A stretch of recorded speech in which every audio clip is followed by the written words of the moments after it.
양도, 상속, 증여 이 분야만 좀 제가 안다고 할 수 있는데 이 분야만 집중해서 좀 하고 아까 말씀드린 대로 오늘 여기서 우리가 한두 시간 한들 여러분한테 무슨 메시지를 전달하겠습니까? 체계적으로 계획적으로 세액을 계산하고 절세하고 이런 것을 하기는 거의 불가능합니다. 다만 여러분들이 갖고 있는 편견을 좀 깰 필요가 있다는 거죠. 그래서 그 부분에 대해서 제가 조금 설명을 하게 될 텐데 자, 제일 중요한 것이 부동산에 대한 특성이 서로 달라요. 여러분들이 거래하고 있는 부동산의 70%는 주택입니다. 예, 주택 중에서 70%는 아파트입니다. 그거는 논외입니다. 문제가 발생할 일이 없어요. 자, 문제는 어떤 데서 문제가 나냐? 나는 지금 집이 한 채라고 생각을 했어. 한 채라고 생각했는데 그 한 채라고 생각하는 것을 누구한테 검증받았냐 이 말이에요. 누구 물어봤냐는 거예요. 예. 보통 제가 보니까 동네에 계시는 분들하고 주로 물으시더라고요. 예. 근데 그분이 책임을 져줄 수 있어요? 책임 져줘요? 안 져주잖아. 근데 아무 말을 어떻게 물어보면 쉽게 얘기해 주죠. 그렇죠? 근데 한 분, 두 분이 얘기해 버리면 신념으로 생각해 버려요. 아, 괜찮구나. 괜찮구나 생각. 제가 우리 후배들한테 상담을 하면서 제가 지혜를 줍니다. 지혜. 그래서 질문 첫 번째. 지구상에 주택이거나 건물이거나 부동산이 될 가능성이 있는 것이 지구상에 몇 개냐? 어디에 몇 개냐고요? 서울, 대한민국이 아니라 지구상에 몇 개냐니까요. 여러분들은 얘기다 말고 이제 나중에 주택수 계산해서 나온 데 보면은 막 나와 이제. 예, 집이 분명히 한 채라고 해서 말씀을 해주셨어요. 그래가지고 집중은 내가 2017년 8월 3일 이후에 샀는데 조정 대상 지역에 취득을 했는데 계약은 그 이전에 했는데 거주를 해야 돼 말아야 돼 요거에만 집중해가지고 계속 생각을 하시면서 나는 집이 한 채라고 생각하는 거예요. 제가 물었어요. 오피스텔 갖고 계세요? 안 갖고 계세요? 오피스텔은 주택일까요? 아닐까요?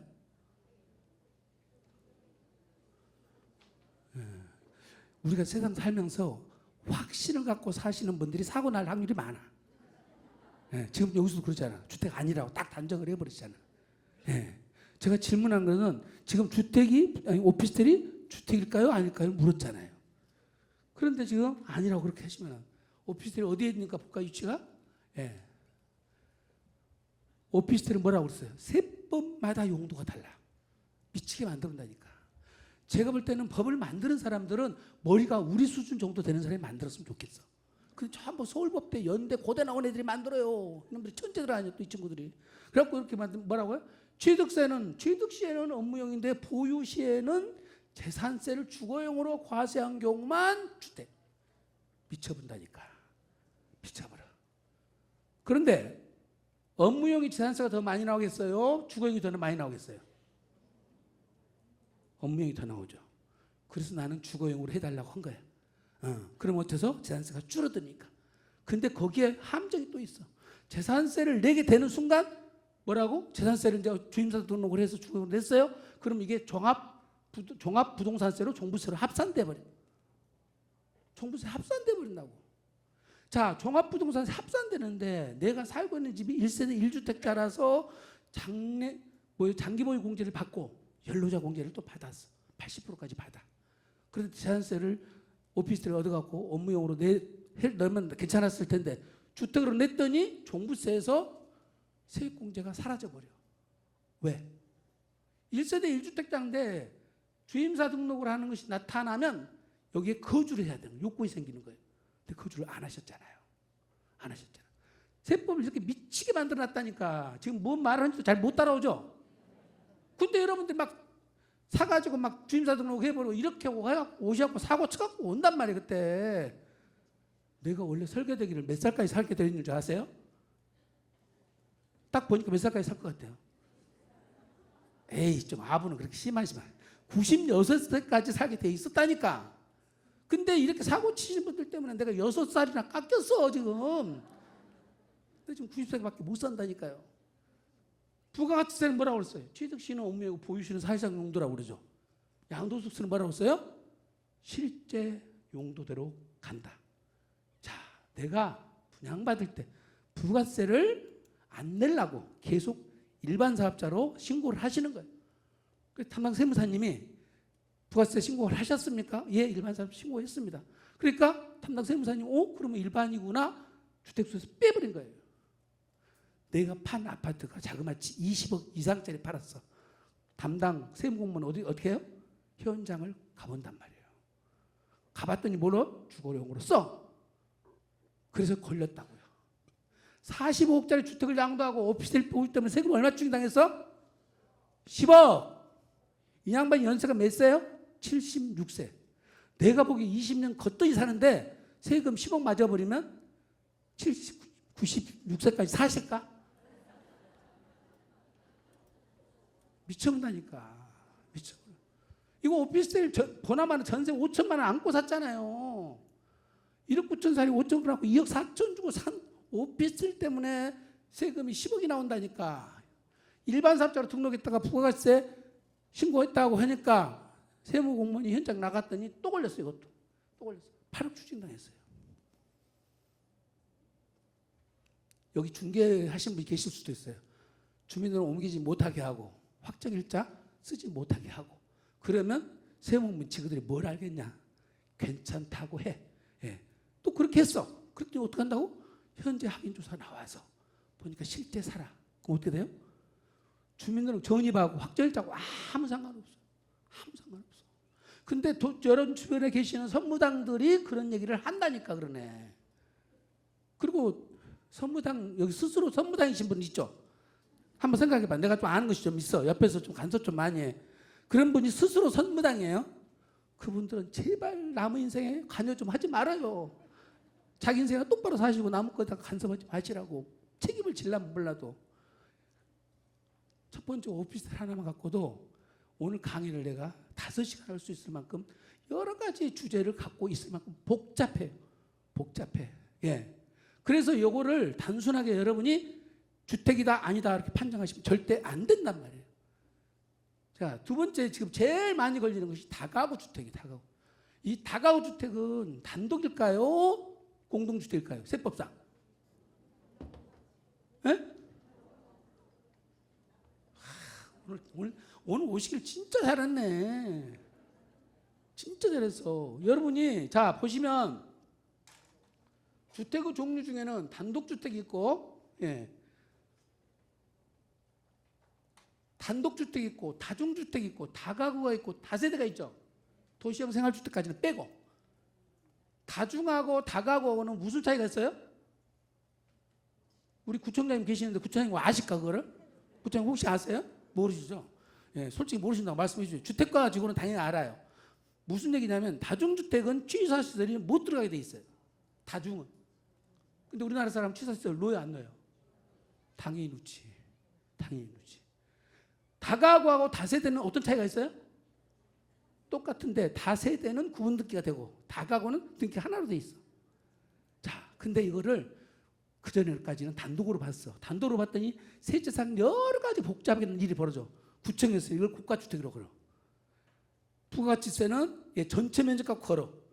그래서 세제상 불이익이 생기니까 이걸 공동주택으로 빼버린 거예요. 공동주택으로 뺐어요. 자, 공동주택으로 빼놨는데 뭐가 문제가 생겨 이제? 요게 1세대 1주택 비과세를 적용할 때 이게 19가구 같으면 19세대 중에 18세대까지는 세금을 내고 한 채만 비과세를 해준다는 거예요. 예, 여기서 문제가 생겼어. 그래서 특례 규정을 만들어놨어요. 어떻게? 이렇게 전체를 일괄해서 한꺼번에 양도를 하면 단독주택을 봐주는데 더 중요한 거는 다가구 주택 요건을 위반하지 마라. 요 말이 들어가 있어요. 다가구 주택 요건 위반하지 말라고. 근데 다가구 주택은 제일 중요한 것이 여기 이런 것처럼 3계층 이하 19세대 660제곱미터짜리예요. 제가 파악은 안 해봤지만 대한민국의 다가구는 70%가 불법입니다. 불법이에요. 안 저지른 사람이 이상해. 안 저지른 사람이 이상해. 왜 불법을 저지른 거 볼까요?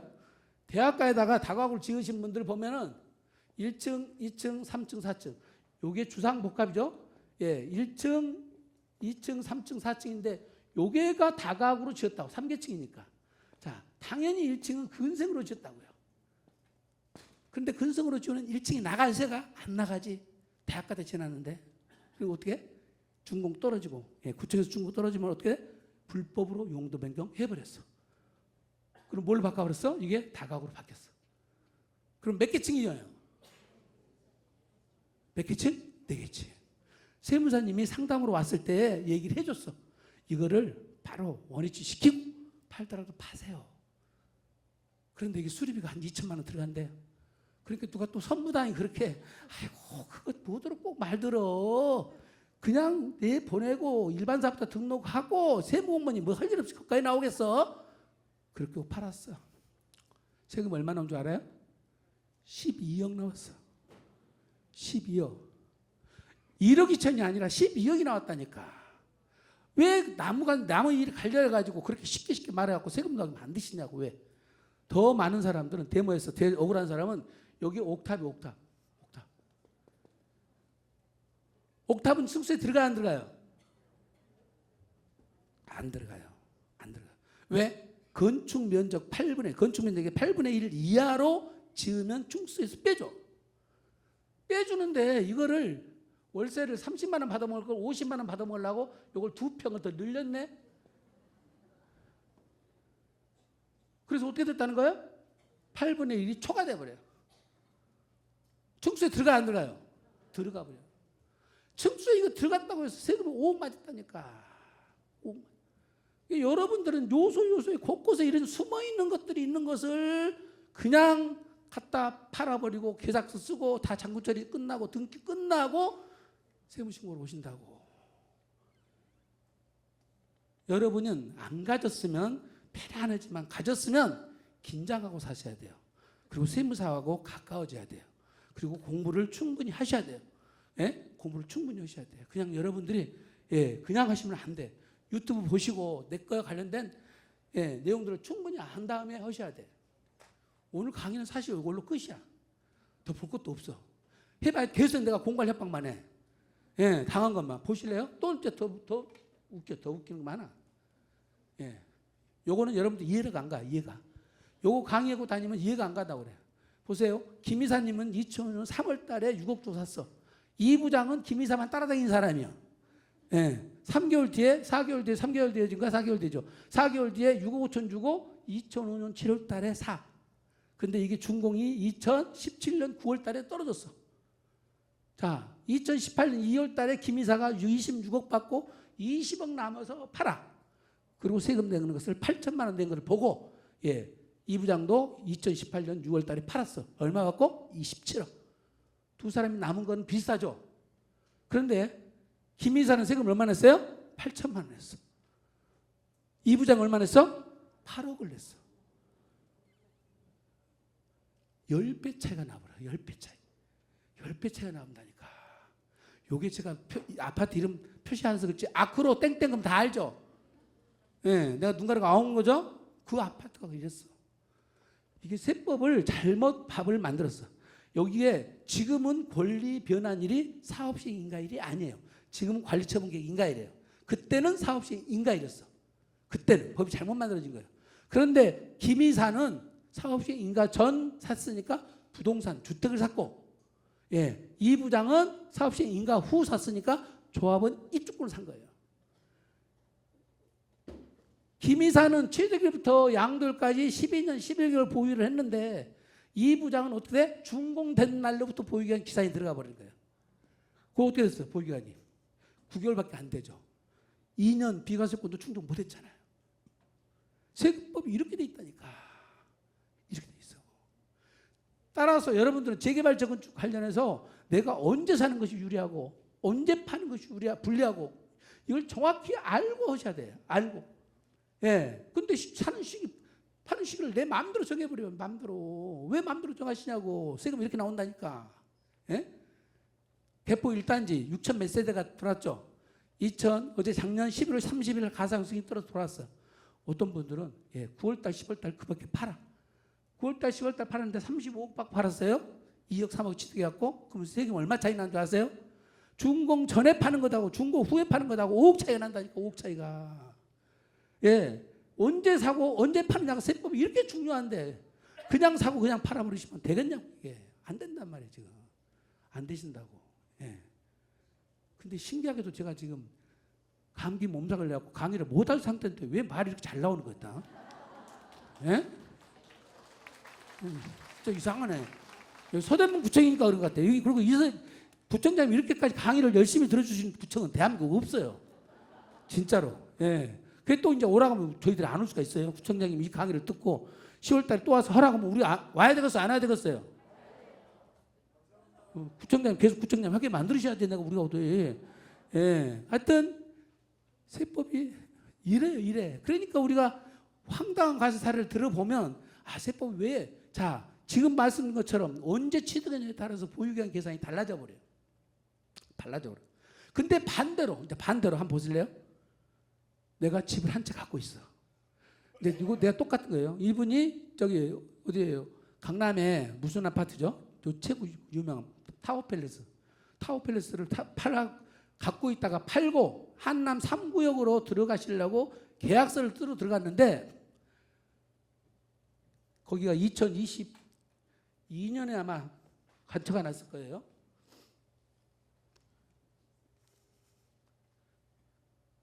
그러니까 공부를 여러분이 하라는 이유는 보세요.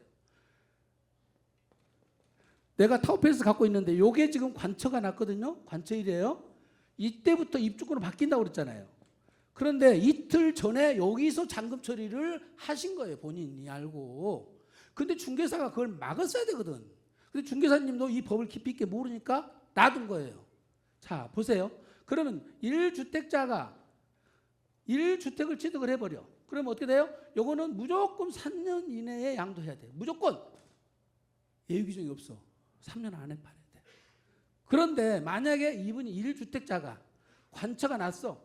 여기서 취득을 했다면 어떠는 거예요? 1입주권을 취득했잖아요. 자, 요건 선택지가 두 가지나 돼. 3년 안에 팔아도 되고 준공 후 입주하고 3년 안에 팔아도 되고. 기간을 얼마나 벌어버려? 지금 한남 3구역 지금 들어갔어요. 2주택책이 내년 정도로 나오잖아요. 그리고 2주하고 착공해서 또 준공하려면 5년은 걸릴 거 아니에요. 5년은. 그리고 또 3년이 또 남았다니까. 몇 년 만에 양도하면 돼? 8년 만에 양도하면 돼. 8년 만에 양도하면 돼. 이틀 뒤에 샀어야 되는데 이거는 또 앞으로 땡겨버렸잖아 지금. 벌써 여기서 하신 분은 공부가 된 양반들이야. 예, 이게 순간 선택 잘못해버리면 이렇게 가버린다니까 이게. 예?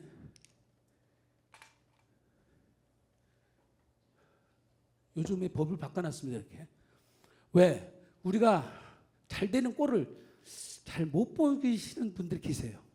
우리 지금 현재 주택들을 거래, 다주택을 갖고 계신 분들은 무조건 불이익을 막 줘놨습니다. 무조건 불이익. 취득세, 종부세, 양도세 다 불이익을 줘놨어.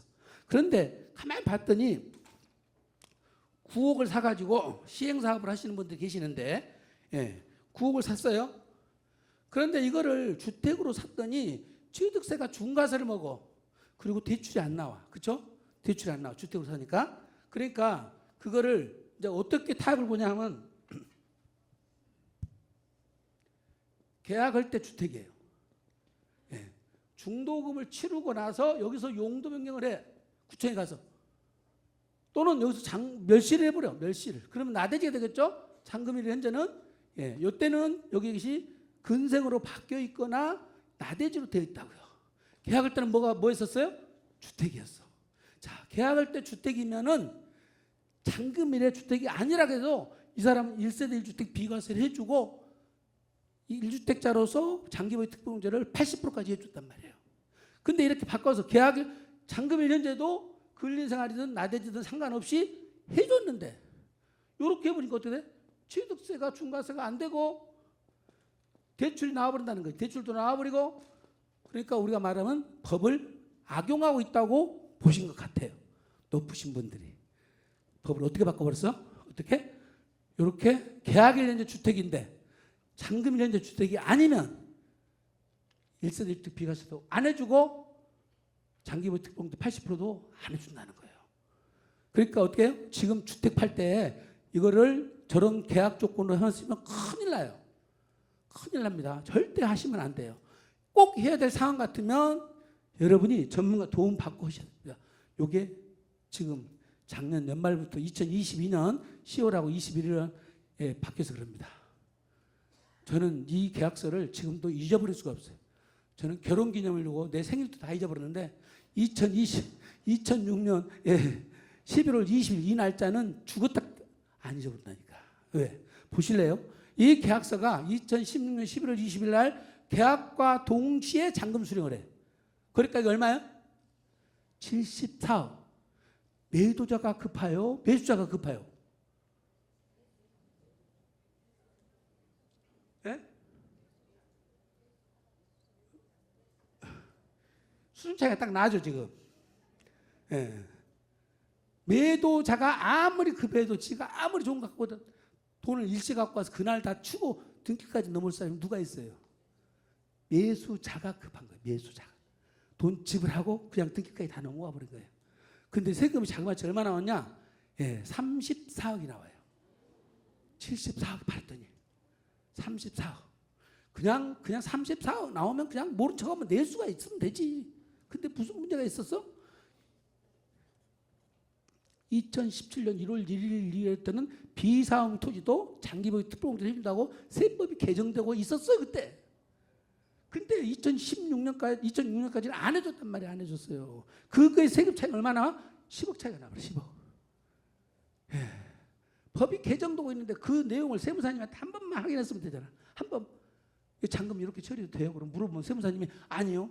2007년 1월 1일 이후로 바뀌세요. 그러면 통상적으로 계약금, 중도금, 잔금 받는 거 아닌가요? 그렇죠? 그렇게 순서대로 받아서 아무 문제가 없지. 계약서에다가 뭐라고 써요? 여기에 사과나무, 배나무가 5,500주나 있었어. 사과나무, 배나무. 사과나무, 배나무는 양도세, 과세 대상이에요? 아니에요? 아니잖아. 그거는 빼야지. 근데 이걸 계산하니까 이것도 20만 원씩 해서 11억이 나오는 거예요. 11억. 11억까지 포함시켜서 세금 계산을 해서 세금을 내놓은 거라고. 우리나라 세수가 그때만 해도 막 넘쳐났죠. 왜? 이렇게 막 내주니까. 세금 잘못 내는 사람이 너무 많아요. 너무 많아. 여러분들이 계약서 쓰실 때 최소한 잔금일자는 세무사님들하고 상의하셔야 돼. 그리고 이 계약서 내야 대상 물건을 쓸 때도 뺄 거, 넣을 거를 다 조금 자문을 받고 오셔야 돼요. 그냥 하시면 안 된다니까. 여러분들 계약서 쓰실 때요. 주택 말고 상가나 공장을 쓰시면서 꼭 기억하세요. 부가가치세는 포괄 양도양수다 이렇게 쓰지 마시고 부가가치세는 별도 이렇게 원칙으로 써놓으시라고. 포괄 양도가 되냐 안 되냐는 것은 세무사님들끼리 판단해 달라고 하시면 돼. 나중에 포괄 양도양수가 안 돼버리면 또 추진당하니까 꼭 그거는 확인하시고 쓰고. 그럼 이렇게 세금 폭탄만 맞는 일만 있나? 절세하는 방법은 없냐는 거죠. 한번 볼까요? 종중이나 종교단체 같은 경우는 비법인 사단이라고 해서 지금 양도소득세를 부과하는데 특별히 국세청에서는 법인으로 승인해 주면 법인세로 세금을 묻니다. 그러면 양도소득세보다 법인세는 반으로 세율이 떨어지거든요. 떨어지면서 제일 중요한 것이 고유 목적 사업에 3년 이상 쓰면 법인세가 비과세 돼버려요. 양도소득세는 비과세 규정을 안 갖고 있어요. 세법을 왜 이렇게 만들었는지 이해가 안 돼. 어쨌든 간에. 그래서 요거를 보세요. 수원에 있는 임시종친회가 2022년 6월 달에 공익사업으로 수용되면서 양도세를 15억이나 내놨어요. 15억이나. 잘못 내놓으신 거예요. 그냥 잘못 내놓으시는 거를 우리가 다시 법인으로 승인받아서 전액 비과세를 받았단 말이에요. 15억을 돌려받을 수가 있었다고요. 그러니까 누가 세무 처리를 어떻게 하냐에 따라 세금이 달라진다는 거죠. 저 위에는 놔두시고 밑에만 볼까요? 양평에서 주택, 농지, 나대지 3개를 쓰시는데 50억에 팔았어요. 그럼 보통 계약서에다가 그냥 50억 쓰고 말아버리는 거예요. 봤더니 어떻게 해요? 주택은 비과세, 농지는 자경 감면, 나대지는 비사무 토지라서 중과세를 먹어. 가액을 어떻게 구분에 따라서 세금이 달라지겠죠, 그러면. 그렇죠? 그래서 감정평가를 받아가지고 이렇게 구분을 했더니 양도소득세만 3억 5천 차이가 나더라는 거예요. 여러분들도 마찬가지예요. 지금 1층하고 2층하고 이렇게 단순하게 한번 보실까요? 1, 2층 갖고 있는 건물 갖고 계신 분들이 40억이 거래를 했다고 한번 가정해 볼까요? 40억 거래를 했어. 그런데 그 40억이 거래를 했는데 2층에 주택 가지신 분은 비과세가 돼. 1층은 상가, 2층은 주택이에요. 자, 근데 건축사님들이 2층을 단 1제곱미터 크게 줬으면 전체가 주택이 되죠. 근데 똑같이 지어놨어. 똑같이 지어놨어. 자, 40억에 거래를 했는데 요거는 비과세고 상가는 과세거든요. 과세. 근데 이거를 40억에 거래를 하면 구분을 안 해놓으면은 우리 구청에서 공시지가, 기준시가를 어떻게 고시해야 되냐면은 2층 주택은 작게 45%로, 2층 상가는 55%로 고시를 해놨어요. 왜 구청에서 이렇게 해놨냐고? 왜? 주택에 대한 세금이 더 크니까 세금을 낮춰주려고 낮춰놓은 거예요. 낮춰놨는데 우리는 비과세를 받으려고 하니까 주택이 더 커야죠. 그렇죠? 부수토지 면적이 똑같음에도 불구하고 이게 45%더 적어버리기 때문에 비과세가 줄어들어 버려요. 단순하게 그냥 이렇게만 썼어요. 여러분들 가서 잘 모르시겠으면 면적이 똑같으니까 2층 주택 50억, 20억, 상가 20억 이렇게만 계약서를 쓰시라고. 그러면 어떻게 돼요? 비율대로 안 하고 구분된 대로 한다. 여러분이 거래하는 부동산이 뭔가 조금 조짐이 있으면 계약서만 다시 써도 세금이 달라져 버린다. 자, 오늘 저 강의 들으신 분 중에 요거는 꼭 기억하세요. 지금 우리 세제 혜택 중, 올해 세제 혜택 중 가장 큰 것이 상생 임대주택이에요. 상생 임대주택. 상생 임대주택은 세법적으로 아주 간단합니다. 직전 임대 기간이 1년 6개월이면 되고요. 상생 임대 기간이 2년 동안 해주면 되는데 올해 연말까지 계약이 체결되면 상생 임대주택으로 봐주겠다는 겁니다. 요게 세 가지가 혜택이 들어가는데요. 1세대 1주택 비과세를 적용함에 있어서 거주 요건이 필요한 것도 있죠. 2017년 8월 3일 이후 조정 대상 지역에서 취득한 주택은 2년 이상 거주를 해야 되잖아요. 2년 이상 거주 안 해도 되는 거예요. 삼성임대 걸리면. 그 다음에 장기보유 특별공제를 특례 2로 가려면 8%짜리 가려면 2년 이상 거주를 해야 돼요. 그때도 2년 이상 거주를 안 했는데도 8%짜리 적용해 주는 거예요. 엄청난 세제 혜택이에요. 또 장기임대주택을 갖고 있을 때 2년 이상 거주를 해야 되는데 안 했을 때도 2년 거주한 걸로 간주가 돼요. 이 세 가지 혜택이 주어지는데, 자, 문제는 주택 수 제한도 없고요. 가액 제한도 없어요. 금액 제한도 없고 면적 제한도 없어. 주택 수 제한도 없어. 주택임대사업자 등록을 안 했어도 돼. 딱 뭐라고요?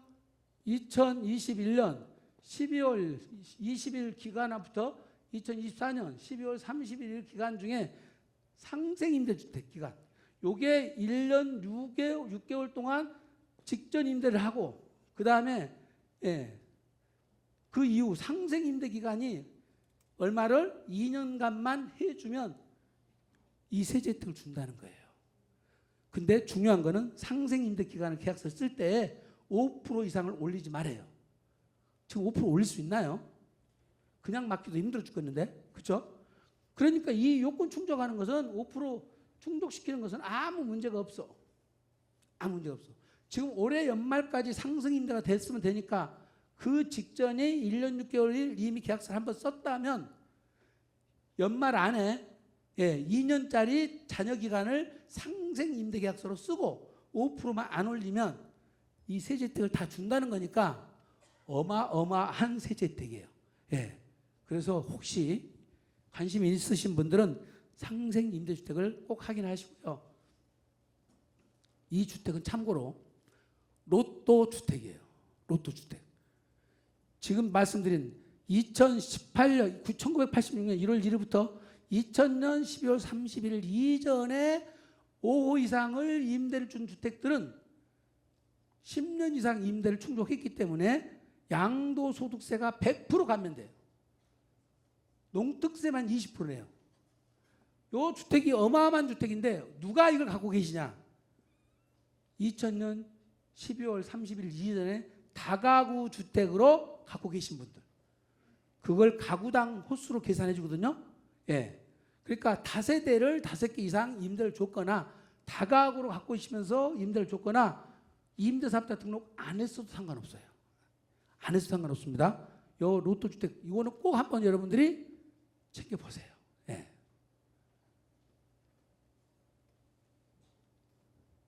세 시 지금 26분인가요? 저 시간은 왜 이렇게 빨리 갑니까 지금? 예? 거래시 주의할 부동산 아까 제가 말씀드린 대로 거래할 때의 잔금 청산일을 그냥 하지 마시고 세법이 개정됐는지 보유기간에 따라서 뭐가 달라지는지 세무사님한테 어드바이스를 받으시고 하시라고 꼭 말씀드렸습니다. 지금 딴 거는 모르시더라도 매매하고 신규 분양 아파트 상속 이 세 가지는 꼭 아셔야 돼요. 매매로 부동산 거래할 때는 잔금일과 등기 접수일 중 빠른 날이 양도시기예요. 양도시기 취득시기고 신규 분양 아파트는 준공일과 잔금일 중 늦은 날이에요. 예, 요거를 꼭 기억하셔야 돼요. 상속 경우는 뭐라고요? 상속 개시일. 부모님이 돌아가신 날이 내 취득일이에요. 예, 다른 것은 좀 헷갈리시더라도 요거는 꼭 기억을 하셔야 됩니다. 예.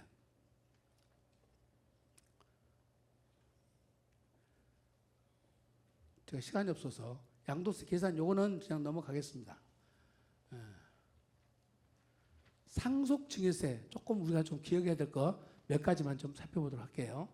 자, 상속세와 증여세는 왜 여러분들한테 중요함을 강조하냐면 저희들이 일을 해보니까 이건 돈 문제가 아니에요.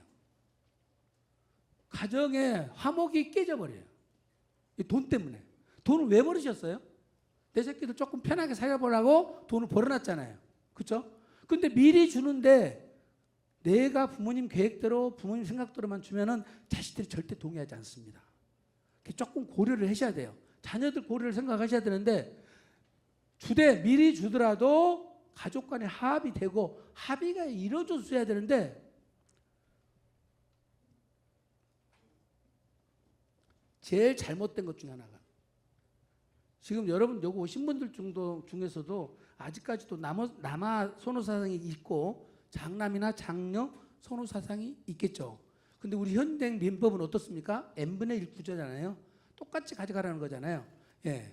그런데 부모님 입장에서는 내가 좀 더 주고 싶은 놈 있고 덜 주고 싶은 놈 당연히 있죠. 그다음에 또 아픈 손가락이 있잖아요. 예. 그런데 그게 자녀들이 어느 정도는 가만히 되는데 너무 무시해서 주니까 지금도 이제 유류분 청구소 아까도 많이 나왔었습니다만은 이제 법이 어떻게 바뀌겠지만 이제 부모님 뜻에 어느 정도 맞게는 바뀌겠지만은 그러나 근본적으로 형제자매거나 또는 뭐 제대로 못한 가족들은 배제시키더라도 일단 유류분은 그대로 어느 정도는 존재할 거라고는 보여집니다. 그런데 지금 보신 것처럼 사람은 언제 죽을지 모르는데 재산의 종류와 가격이 바뀌어요. 두 번째는 가족 구성원이 바뀐다는 겁니다. 자, 내 새끼만 있을 때는 얘기가 쉬워지는데 내 새끼 옆에 나무 새끼가 끼어들어가. 요게 문제예요. 요게. 진짜라니까요. 요게 문제고 자, 특히 제일 잘못되어 있는 공동상속이 무슨 상속이냐면 요 건물 하나가 있잖아요. 자, 200억이에요. 이게 200억인데 얘들이 3명이요. 요거를 큰아들한테만 주겠어요? 작은아들한테만 주겠어요? 딸한테만 주겠어요? 어쩔 수 없이 가족들 전체가 다 상속받게 만들어놨겠죠. 그렇죠? 예. 그래서 3남매가 상속을 받았어요. 여기서 상속을 받았는데 내가 가만히 보니까 항상 가족에서 문제를 일으킨 친구들은 막내딸. 막내딸이 똑똑해. 그리고 오빠가 좀 상속이 일어나면 욕심을 안 부리면 좋은데 오빠가 꼭 욕심 부렸다 그러면 막내딸들이 꼭 그걸 바로 잡습니다. 막내 여동생들이 있는 집안은 항상 조심하십시오. 진짜예요. 제가 웃으려고 하는 소리가 아니라 우리는 수없이 봐서 그렇습니다. 강남에 지금도 경매로 부동산이 나와요. 강남에 경매로 부동산 나온다는 거는 그게 이자 못 내서 나오겠습니까? 빚 못 갚아서 나오겠습니까? 강남에서 부동산 경매로 나온 것은 그런 이유가 아니라고요. 이 막내 여동생이 공유물 분할 청구소송이 들어가요. 뭐라고요? 이렇게 지금 받아놨잖아요. 지분을 3분의 1씩. 그런데 막내가 공유물 분할 청구 소송이 들어간다니까요. 공유물 분할을 해달라고 하면 건물을 톱으로 자를 수가 있습니까? 못 자르죠. 그거 어떻게 해야 돼? 경매를 해가지고 팔아서 돈으로 나눠줘야 돼. 큰오빠가 막내한테 뭐라고 했어요? 네 지분을 나한테 팔아라 그러겠죠. 막내가 팔아요 안 팔아요? 어떻게 그렇게 잘 알아요? 안 판다니까 그래. 지구상의 모든 사람한테 팔아도 오빠한테는 안 판단다고 그래. 요게 가족관이라니까. 돌아버린다니까. 이 건물을 날려버려. 예, 날아가 버려. 저희가 입주해 있던 건물도 600억짜리인데 320억 원에 경락돼서 나가라갖고 지금 약 1,000억 가요. 1,000억. 예. 저기 노량진이 아니라 가락동 농수산시장 앞에 거기 큰 건물이 그것도 500억이 넘어갔어요. 지금 한 1,500 정도 갈 겁니다. 예. 대신 여러분들은 200억짜리 건물 안 가지면 되겠죠. 예. 그리고 200억이 넘어가면 가족 간에도 비즈니스 관계로 바뀌어버려요. 199억만 버세요. 그러니까. 네. 자녀들이 이렇게 바뀐다는 겁니다. 항상 지금 저기 보신 것처럼 절세보다 가족 간의 우애와 화목을 더 먼저 생각하시면서 장기 계획을 세우셔야 돼요. 그리고 시간 분산, 재산 분산, 수중자 분산을 하면 세금은 줄어듭니다. 무슨 얘기냐면 기본적으로 한번 보세요. 내 나이가 지금 몇 살인가를 보시고 자 60대다 그러면 여러분들은 남자를 기준으로 따지면 60대다 그러면 뭐랄까 4번 정도 나눠주면 돼요. 60대, 70대, 80대, 90대. 나는 90 정도 치고 요게 4분의 1, 요게 4분의 1, 4분의 1, 4분의 1 주는 거예요. 아까 우리 황선희 세무사님 말씀하셨죠? 증여는 10년 단위로 주라고. 그러면 어떻게 돼요? 다 리셋되는 거예요. 세율도 10년 단위로 똑같은 거 이제 한번 전부터 다 주시고 공제도 10년 단위로 받는 거예요. 그러면 배우자 공제가 얼마예요? 배우자 공제가 6억이야. 12억을 공제받으려면 몇 년 걸려요? 왜 20년 걸릴까? 그렇게까지 기다리려고 그래? 예? 10년 다음 날 10년 하루 10년 단위로 줘야 되니까 그렇죠? 예. 그래서 이렇게 4분의 1, 4분의 1 주면은 4분의 1 주고 나면 약간 가치가 또 올라가죠. 그리고 또 4분의 1 주고 4분의 1 주고 마지막 가볍게 해서 내가 상속으로 넘어가는 것이 가장 이상적인 것 같아요. 내가 만약에 70대다 그러면 이거를 3분의 1, 3분의 1, 3분의 1로 가야 돼요. 예. 내가 지금 80대다 그러면 2분의 1 주고 2분의 1로 그냥 상속으로 가야 돼요. 시간적인 여유가 없어요. 예. 어떤 분들은 50대 때부터 준비하신 분도 계세요. 그러니까 내가 지금 연세를 생각하셔서 지금 내가 가서 계속 갖고 있다고 생각하시면 조금 계획을 좀 당기셔줘야 됩니다. 그래서 사전 증여를 이렇게 짜면 좋은데 상속세는 우리가 맨날 여러분 공부했잖아요. 유산세 체계라고 뭐라고요? 남기신 거, 남긴 재산, 아버지가 남긴 재산 여기에 대가 세율을 적용해 버리니까 세율이 높게 나가잖아요. 근데 우리 증여세는 어떻게 돼요? 유산 취득세니까 받은 금액에다 세율을 곱한 거예요. 이렇게. 그래서 미리 주시라는 거예요. 미리. 상속세는 절세하는 방법은 딱 2가지입니다. 상속 재산을 저평가한 자산으로 갖고 계셔라. 어떤 분은 현금, 예금, 주식, 채권 전부 이렇게 갖고 있고 아파트만 사놨어 또. 그것도 그다음에 꼬마 빌딩 갖고 있어. 그럼 어떻게 되는 일이 벌어지죠? 전부 시가로 평가되잖아요. 만약에 주택을 사시더라도 단독주택, 다세대 주택, 다가구 주택 사놨으면 어떻게 돼요? 시가 절반도 안 돼요. 그렇죠? 상가를 사놨어도 구분 상가를 사놨으면 평가액이 40% 떨어져요. 네. 그러니까 자산을 어떻게 구성하냐에 따라서 상속세가 줄어드는 거고, 2번째는 사전 증여를 계획에 맞게 빨리 해주시는 것이 가장 상속세를 줄이는 방법입니다. 그러니까 내 마음대로 할 수 있는 것이 없습니다. 그래서 사전 증여를 가지고 절세풀이를 짜시라는 건데, 제일 중요한 거는 보세요. 절세는 반드시 비용이 따른다. 그런 분 있어. 5년 전에도 알아보고 10년 전에도 알아봐요. 지금 줄인다니까 증여세가 한 5억 나오겠습니다. 그러면 또 알아보고 가. 또 가서 10년 기다리고 5년 뒤에 오죠. 또 늘어나죠. 그렇죠? 전자 제품을 가장 싸게 사는 방법 아세요? 죽기 전에 산다. 맞죠? 예. 이것도 마찬가지예요. 증여세도 가장 줄이는 방법은 빨리 실행을 하셔야 되는데 죽을 때까지 기다리시면 아무 절수효과가 없는 거예요, 이거. 요거 시간 없으면 그냥 가죠. 자, 옛날에 상속세는 나 죽으면 너희들이 알아서 잘 해봐라 이런 식이었죠. 근데 잘 해봐라 하면 돼요? 안 돼. 전배 누구 내 친구 죽는 거 보니까 뒤에 쌈박질밖에 안 나더라는 거지. 미리서 해야 돼요. 자, 지금 보시면 여기에 압구정도 현대 아파트인데 2000년도 2월 달에 6억 가는 아파트가 지금 2022년도에 얼마 가요? 55억 갑니다. 지금은 60억 간다고 그래요. 60억. 이렇게 하면 몇 배입니까? 10배가 올라갔어요. 그래서 자산 구성이 2000년도에 자산이 10억밖에 안 되던 것을 그대로 갖고 올라가니까 2015년도에 40억으로 늘어나고 상속세가 5억 늘어났죠? 그런데 2030년 가니까 자산이 80억으로 늘어납니다. 상속세가 얼마 늘어났어요? 18억 늘어나요.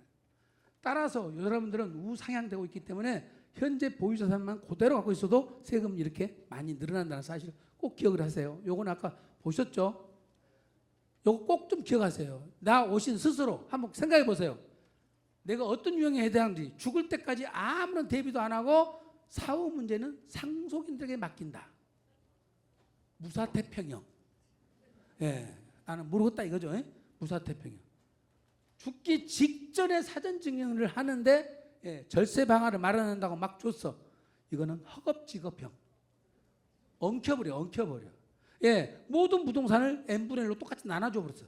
그럼 어떻게 돼요? 발목 잡아가지고 팔리지도 않고 못 팔리지도 않고 아무것도 안 돼.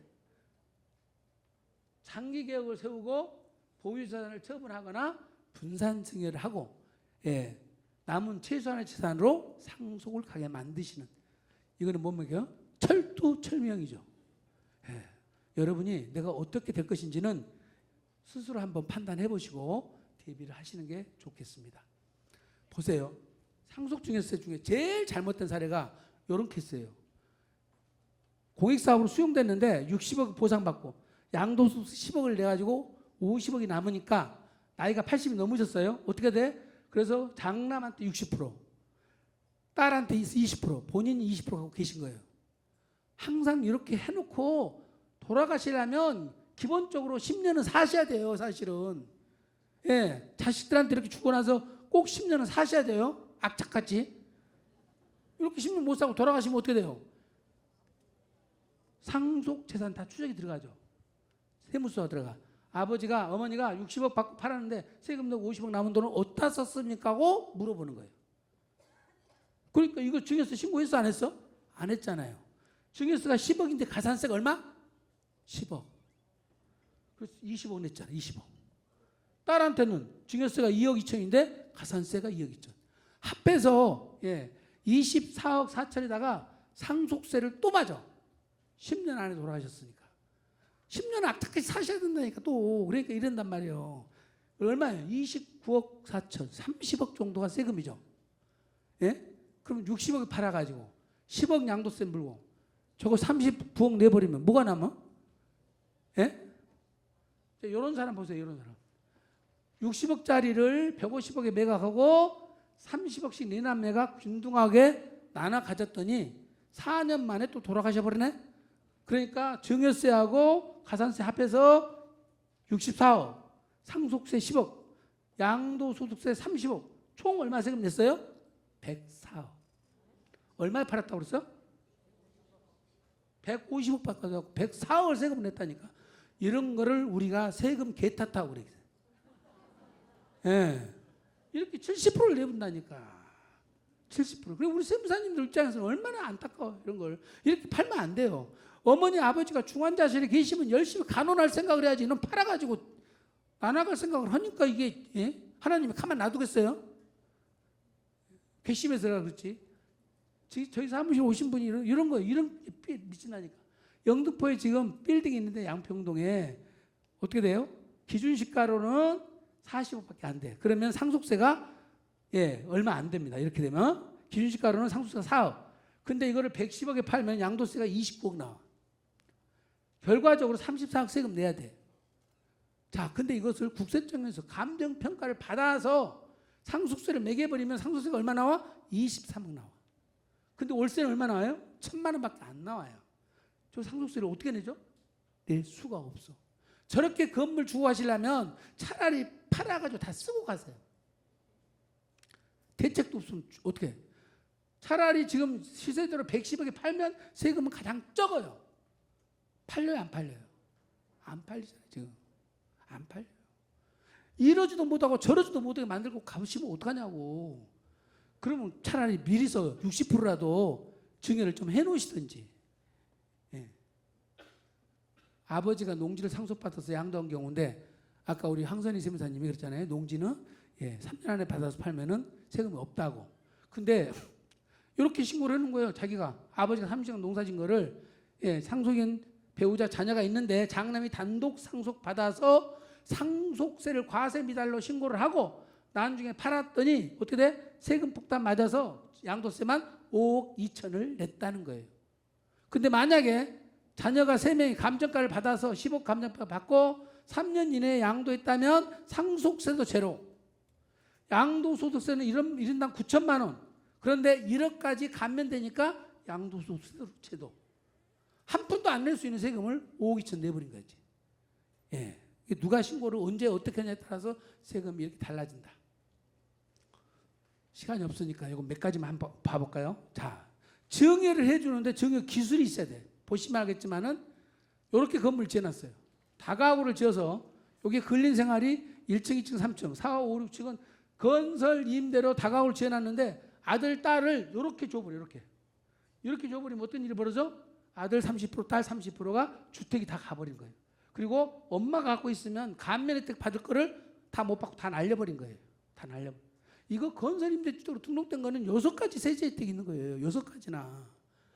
이렇게 줘버리니까 이런 일이 벌어지잖아요. 이 주는 것도 방법이 있어. 이렇게 주면 안 되는 거예요. 이렇게 줘야 되는 거예요. 이렇게. 어떻게 줘요?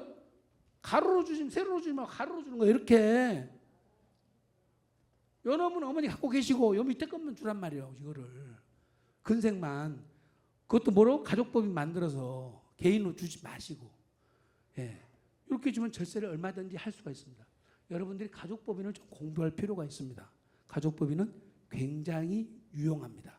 아까 것처럼 막내딸이 똑똑한 막내딸이 경매로 넘기는 그런 일은 없어요. 가족법인은 지분으로 대주주가 전부 다 행사를 하기 때문에.